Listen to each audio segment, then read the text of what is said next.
Right guys, well here we are on the Qantas stand. I'm with Rob Gurney, who's the Group Executive Commercial, and with Steve Limbrick, who is the Executive Manager Australia Sales. I'm only saying that because I forgot what he was, so I apologise for that, okay?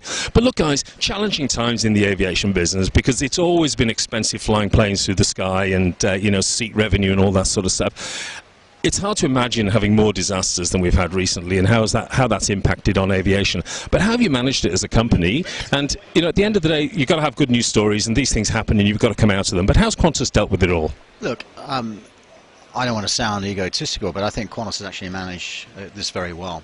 And I think we've now got a lot of experience in managing crises, going back probably to the Bali bombings, going back to SARS, the Iraq War, H1N1, we could go on and on, volcanic ash.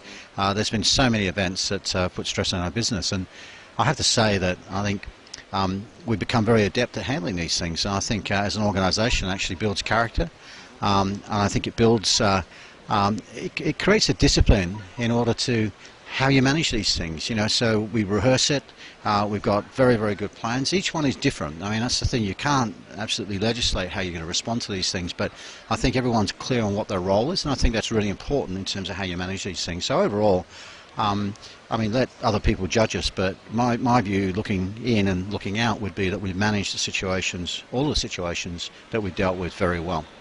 Steve, your role is in the sales side of things, so how have you motivated your salespeople or managed them in terms of dealing with these crises?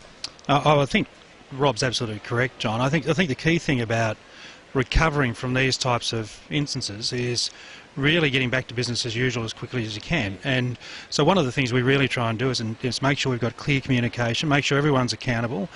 From a sales perspective, is being really clear in our communications with our customers and our partners, being very open in what we're telling them. I think that's an approach that Qantas has taken through all of these instances. Clearly communicating with our customers and our passengers and our partners about what they can do, what are the things that are occurring in market, and being really conscious. Also being flexible around conditions, being able to waive travel conditions that apply from time to time, understanding that they are quite a dramatic circumstances at times that people might be facing, and just being as flexible as possible and clear in our communications and working with the marketplace. And our sales teams are really, as Rob said, are really adapted to that, taken to that, and making sure we're really being upfront with all the people we deal with.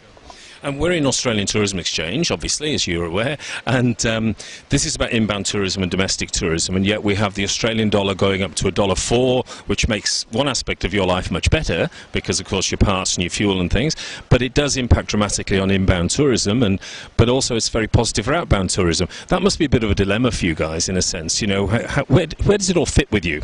Well, it's a great question. I mean, a strong Australian dollar probably at the moment is sitting us, but long term it's probably not where we really want to be for some of the reasons you've outlined. But I don't think we should get sort of too caught up with it. I mean, yes, long term we'd like to see an $8 perhaps not as strong as what it is today, but I don't believe that people fundamentally come to Australia because of price. I mean, clearly a lot of people need to travel a fair distance to get here, and if you're coming from North America, even coming from Asia, coming from Europe, certainly there are places that are closer. People come here for different reasons. People come here for the experience. People come here because it's aspirational to visit here. And when people come here and experience what we have and go away, they feel fulfilled. They've had a great time, but also invariably they believe they've got great value for money, regardless of where the exchange rate is. So I don't think we should be talking this down too much. Actually, I think we've got a very positive story to tell, and exchange rates eventually move. That's an added bonus, but I don't think it's going to be absolutely fundamental to the here and now. I think we've still got a lot to offer, and that's what we're focusing on. In terms of what you've done in the last year, you mentioned this morning in the press conference about the Oprah Winfrey campaign and everything else. What have you got, and what's happening this year in terms of looking forward, challenging circumstances around the world, but where's Qantas fit into those plans? I think the important thing, John, is when you've got challenging circumstances, not to become too obsessed by that.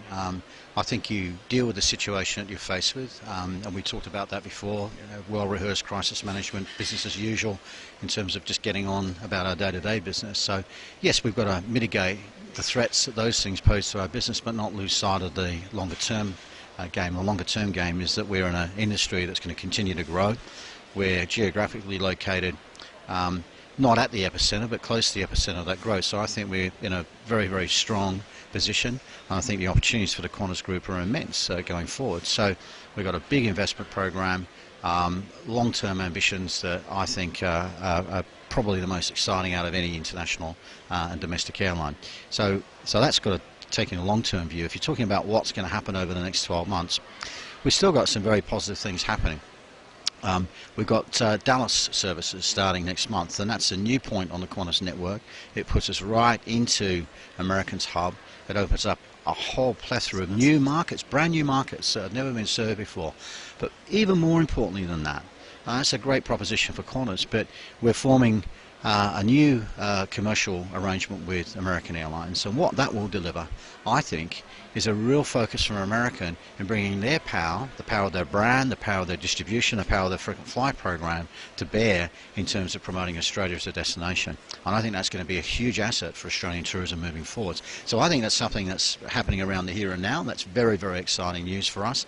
The other things, we did touch on some of this at the press conference. We're continuing our investment in product and service. We've just pretty much now completed this year we'll complete the rollout of faster, smarter check-in.